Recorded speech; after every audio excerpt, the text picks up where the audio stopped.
నాడు మనందరం కూడా సభకు తరలి వెళ్ళడానికి సెంట్రల్ పార్టీ నుంచి ఆర్టీసీ బస్సులన్నీ కూడా మనం బాజాప్తా బుక్ చేసుకున్నాం.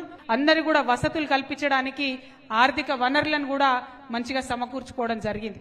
మరి ఏ గ్రామానికి ఏ బస్సు వస్తుంది, ఏ గ్రామానికి ఏ బండి వస్తుంది, ఆ డీటెయిల్స్ అన్ని కూడా మీకు చెప్పడం జరుగుతుంది.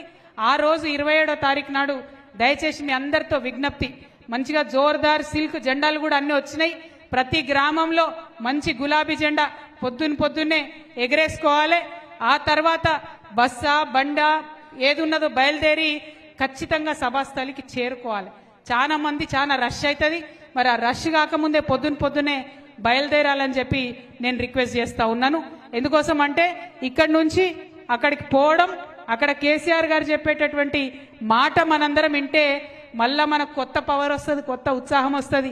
ఆ ఉత్సాహంతో మళ్ళా గ్రామాలలో మనం పార్టీ పని చేసుకోవచ్చు. కాబట్టి ఖచ్చితంగా సభకు ముట్టాలే, మనందరం కూడా చేరాలని చెప్పి ఈ సందర్భంగా నేను తెలియజేస్తా ఉన్నాను.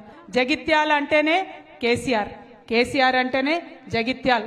ఎందుకంటే తెలంగాణ ఉద్యమ సమయంలో మాట ఇచ్చిండ్రు, జగిత్యాల జిల్లా వేస్తా అన్నారు, చేసిండ్రు. కాలేజ్ ఇస్తా అన్నారు, ఇచ్చిండ్రు. ఇంకా అద్భుతంగా జగిత్యాల డెవలప్ కావాలంటే మళ్ళా గులాబీ జెండానే ఎగరాలే.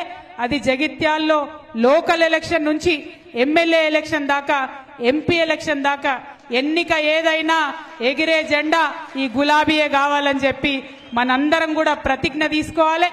ఏప్రిల్ 27వ తారీఖున జరిగేటటువంటి మన మహాసభ తెలంగాణలో కుంభమేళా జరుగుతుందా అన్నట్టు ఉంటది.